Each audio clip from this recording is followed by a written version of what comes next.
Section 7.2, multiplying and dividing radicals. We're going to talk about multiplying radicals first. Now, with these spaces, you might want to take a minute to pause the video, and then I would write down the stuff that I have written up here, and then you can listen.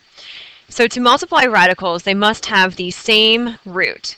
How do you multiply radicals? You multiply them if they have the same root, or that means the same index. So same root, or I'm going to write in parentheses, index.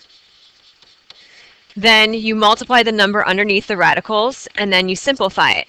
Remember that simplified radicals means no decimals, no fractions underneath the radical, and no radicals in the denominator. So that's a pretty big thing that we need to remember about simplifying radicals.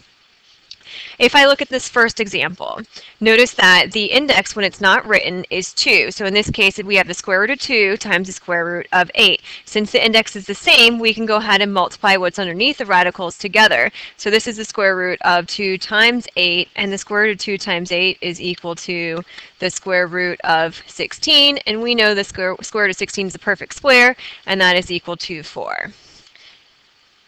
If it did not give me a perfect square, then I would use those rules that we learned the other day in order to simplify my radical. So if I look at number 2, notice that the index is 3 for both of them because we have a 3 here and here. So what I do is I'm going to take that, keep my index, don't forget to write that 3 there, and I have 3 times -9. So 3 times -9 is going to be the -27, and don't forget to write the index is 3, so it's a cube root of -27. And then, of course, we showed in the calculator how you can find this, or you have to think what times what times what would give me -27, so -3. And again, if you need to use your calculator to help you do that, that's fine. So for number 3, now if we look at this problem, we have the 5th root times the 5th root of something. So since the index is the same, we can go ahead and multiply them together. So I'm going to multiply what's underneath all together. So we get 16 times 2, which is 32, x to the 5th, y to the 15, and remember this is the 5th root. So now I'm looking for groups of 5 because that's my index. If you do the 5th root of 32 in your calculator, remember we showed that yesterday, that's going to be equal to 2. How many x's can we take out? Well, we have one group of 5 x's, so that means we can take out 1 x, or 5 divided by 5 is 1. And then we have 3 groups of 5 y's, so that means I can take out y to the 3rd, or 15 divided by 5 is 3. So 2xy cubed. Now, let's talk about simplifying radicals. How do we simplify radicals? So we've already done this, but remember you want to have no decimals, no fractions underneath the radical, and no radicals in your denominator, which we're not doing dividing yet. So you make a factor tree, circled factors according to the index.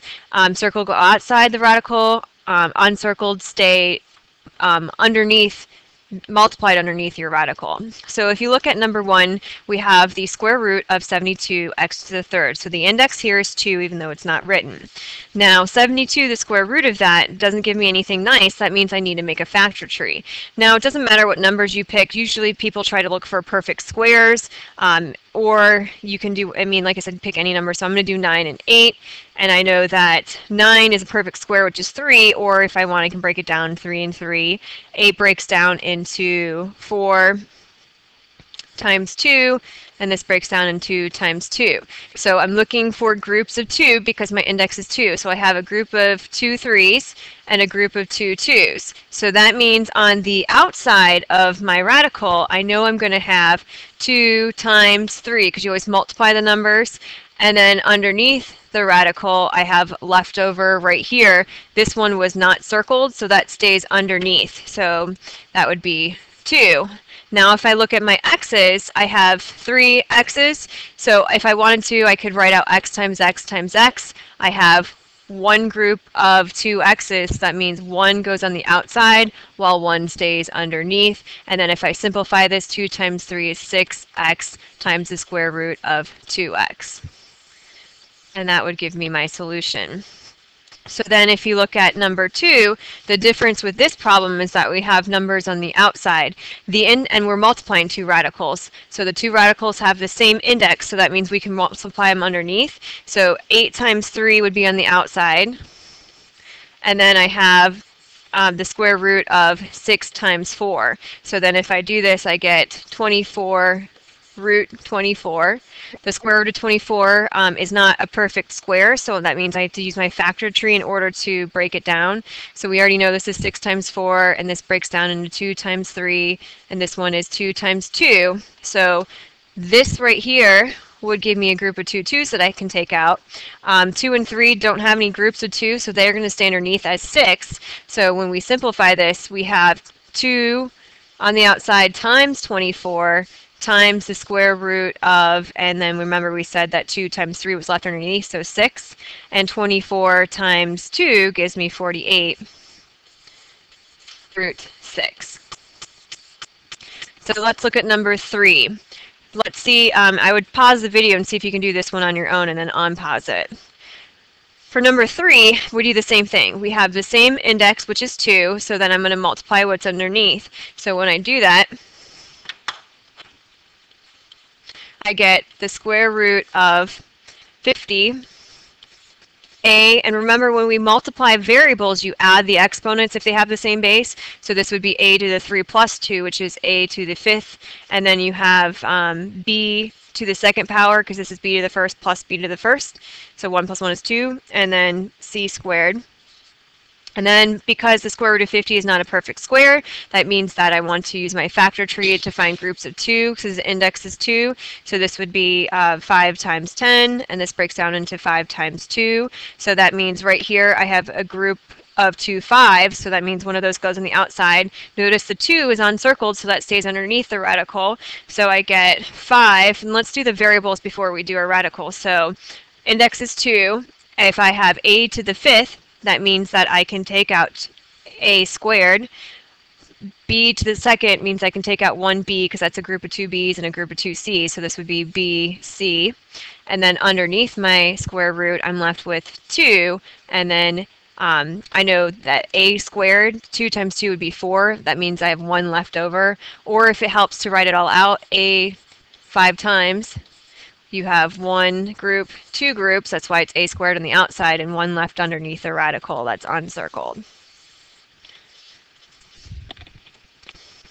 Now what happens when the index is not 2? When the index is not 2, then we're going to have to look for the groups according to what the index is. So if you look at question number 4 here, the index is 4. That means I want to look for a group of 4. So for this first one, I'm going to factor it down or break it down. So I know this breaks down into 8 times 10, and 8 breaks down into 2 times 4, and 4 breaks down into 2 times 2, 10 breaks down into 2 times 5, and again I'm looking for a group of 4. So if you notice, this 2 here, here, and here, that makes one group of 4, and the 5 is uncircled, so that's going to stay underneath my radical. The 2's go on the outside, or just 1 2 goes on the outside. So this is equal to 2, and then I'm going to do my n's. So I have n to the 5th. That means how many times does 4 go into 5 evenly? Once. So n, and then the square root of, we had 5 left underneath, and then 1n, because 4 went into 5 once with 1 left over. And if it helps you to write out all your n's and then circle them and do it that way, that's fine too. So 1, 2, 3, 4, 5. So we had one group of 4 n's, and then one that's underneath your radical left over. So then let's look at number 5. So for number 5, the same thing, except for we have cube roots being multiplied. So cube roots being multiplied means that we can multiply them underneath one big cube root radical. So 3 times the 45 gives me 135. And then x squared times x to the 4th, add the exponent. So that's x to the 4, 5, 6, z to the 6th as well, when you add the exponents. Now 135, if you try to take the cube root of it in your calculator, you don't get a nice number, which means that you're going to have to make a factor tree. So when you make your factor tree, I already know that 3 times 45 is what I'm going to use, and then 45 breaks down into 9 times 5, 9 breaks down into 3 times 3. My index is 3, so I'm looking for a group of 3. I have a group of 3 3s, and 1 5 that's prime that's left underneath. So when I do this, I get 3, and then my power here, 6 divided by my index is 3, so 6 divided by 3 gives me, not 3, 2, so x squared, and then this would be z squared, and then underneath my radical, I'm left with that 5. So this would be my solution. So I would see if you can do number 6 on your own, and notice that you have those numbers on the outside, so you would have to multiply the 3 times negative 2 on the outside and then everything else underneath your radical. Now we're going to talk about the next thing, which is dividing radicals. And well, before I do that, I should go back here, and I forgot to write up the property that we have when you're multiplying something with the same index. So this would be if you have the nth root of a times the nth root of b, that's equal to the nth root of a times b. That's the property. So dividing radicals, we have the property, if you have a big radical and the nth root of a divided by b. Now, we don't like to have fractions underneath of a big radical like that, so we have to simplify it. So there's a couple of things that you can do to simplify it, which we'll talk about, but we can separate this into the nth root of a over the nth root of b. Oops. And again, remember we said when we're simplifying radicals, we don't like to have radicals in my denominator, so then we would talk about how to get rid of that radical in our denominator, which we'll do in a little bit, but that's the property that you need to know. So if possible, you want to simplify the fraction inside the radical first. If you can't simplify and are left with a radical in the denominator, you must do what's called rationalize. Here. I'm going to run out of room writing there, so I'm going to write it up here. So rationalize. So you must rationalize the denominator. What rationalize means is that you don't want to have any radicals in the denominator, so that's what that means. So to do this, you multiply the top and bottom by the radical to make a perfect square, a perfect cube, or whatever the index is in the denominator, and then you're going to simplify using the rules that we talked about. So if I look at number 1, I have a fraction underneath a radical, which I can't have. And notice that 36 over 25 does not simplify. Since that does not simplify, that means I'm going to use my property of radicals and separate this. I'm going to do the square root of 36 over the square root of 25. Now, the square root of 36 and 25 are perfect squares, so I know that this ends up being 6 over 5. So that's kind of a nice one. If you look at number 2 here, for number 2, I have the cube root of 32 over negative 4. So the first thing I would try to do is see if I can simplify 32 over negative 4, which I can. This becomes the cube root of negative 8. And then I already know that the cube root of negative 8 is negative 2. If you didn't know that, you can use your calculator and punch it in to figure out what it's equal to. And so negative 2. For number 3, notice we have variables in our equation. So first things first, I would see if I can simplify this. So 4 over 16 simplifies into 1/4. So I have root 1 over 4. And x to the 4th over x to the 4th. Remember, when you're dividing two things with the same base, you subtract the exponents. So this would be x to the 0. And remember, anything to 0 power is 1, and 1 times anything doesn't change it, so we don't really need to write that in our problem anymore. So 1/4 doesn't simplify anymore, so this would be the square root of 1 over the square root of 4. The square root of 1 is just 1, and the square root of 4 is 2, so this simplified into 1/2. So now let's look at a couple more complicated problems. So number 4 here. For problem number 4, I have root 7x over 35 x to the 3rd power. So first things first, you want to simplify this. So I know that 7 over 35 is going to give me 1/5. And if I have x over x cubed, so I'm going to do that up here. So x over x cubed is equal to x, and then you do 1 minus 3, which gives me x to the negative 2 power. Remember, we don't like negative exponents, so that's really 1 over x squared. So that means x squared goes in my denominator. Now, since I can't simplify anything more and I have a fraction underneath my radical, I want to separate it using my properties. So the square root of 1 over the square root of 5x squared. I know the square root of 1 is just 1, and I can take out an x because I have an index of 2 and a group of 2 x's. So this would be 1 over x times the fifth root of 5. Now, there's nothing else that I can do to simplify this because we don't have the square root of 5 and I can't break it down using what we learned on the other page. So I cannot leave my answer like this because we don't like to have radicals in my denominator. So that means that I need to get rid of it. In order to get rid of it, I like to multiply what I call the magic 1. Because remember, anytime you multiply something by 1, it doesn't change your equation at all. So I have to think about what's going to help me get rid of that radical in my denominator and not change my equation. So remember, we said the index here is 2, and in order to get rid of a radical, I have to have a group of 2 things. So if this is 5, that means I need one more 5 to make it a group of 2. So I'm going to multiply this by root 5 over root 5 because that's like multiplying my equation by 1, which doesn't change it. So in how do you multiply fractions? Remember, you multiply numerator times numerator and denominator times denominator. So 1 times this 5, root 5 would just be root 5 over, and then I get x, and then root 5 times root 5 becomes x times the square root of 5 times 5 is 25 because I have the same index. And notice that I did that on purpose because the square root of 25 is really 5. So I get root 5 over 5x. And now I have no decimals. I can't simplify anything further, and there's no radicals in my denominator and no fractions underneath my radical. So that's as simplified as far as I can get. So let's do maybe off to the side one that might be a little bit easier. So I'm going to do another problem up here that's, again, a little off to the side. Actually, let's do it on a separate sheet of paper.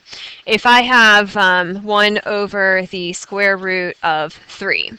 Now, I can't simplify anything here as it is, but I have a radical in my denominator, which I can't have. So I need to get rid of that. So since the index is 2, I'm going to multiply by the root of something over the root of something. Well, if the index is 2, that means I need a group of 2. I have 1, 3 here, that means I need another one. So root 3 over 3 is like multiplying by 1, so it doesn't change your equation. And then you can multiply numerator times numerator and denominator times denominator, which would be the square root of 9. And we did that on purpose because that becomes 3 over 3. Now I don't have any decimals, I don't have any radicals in my denominator, and I don't have any radicals or any fractions underneath a radical. So that's simplified. So let's do another one.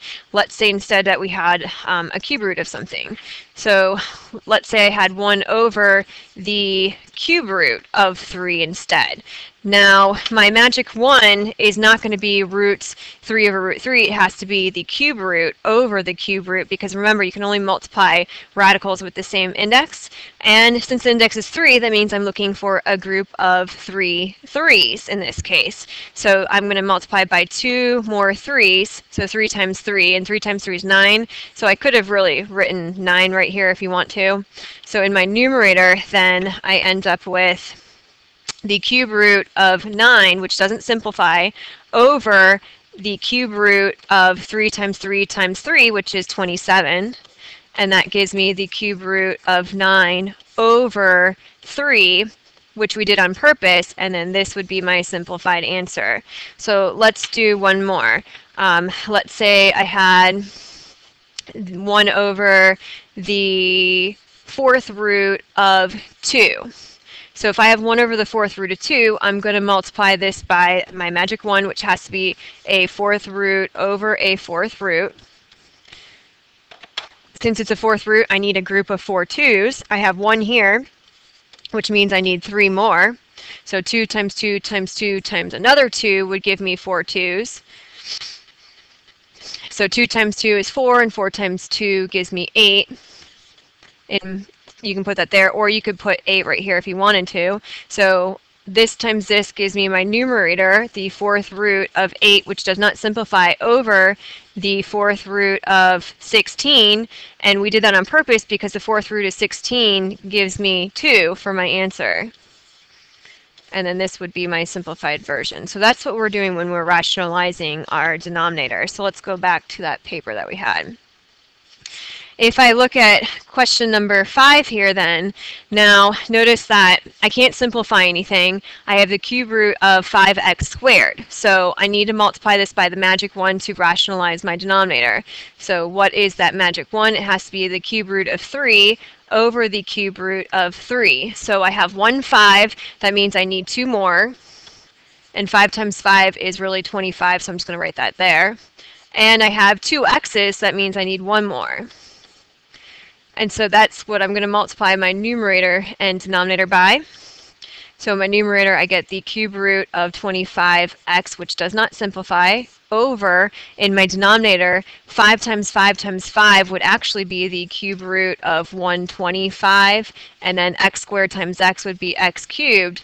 The cube root of 125 is really 5, and the cube root of x cubed is just x. So this right here would be my answer, and I can't simplify that anymore. I can't do anything with those x's because that's underneath a radical in your numerator, and the denominator is not underneath a radical anymore. So why don't you guys see if you can do number 6 on yourself by yourself? So I pause it and then restart it. So looking at number 6, if I made this one big fraction, 11a over 3 doesn't simplify to do anything, so that's not going to help me. So that means that I can't have that radical in my denominator, so you need your magic 1.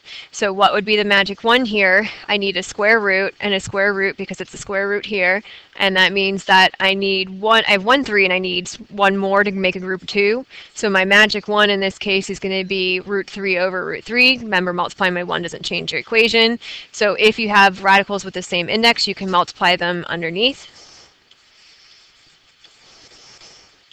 And then root 3 times root 3 is root 9, which is really just equal to 3. And then this does not simplify any further.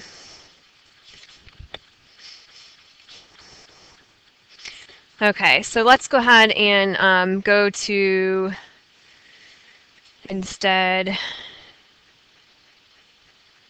let's go to number 9. So if we look at number 9 here and continue, so for question number 9, I would do the same thing. Can I simplify what's underneath the fraction first? In this case, yes, I can.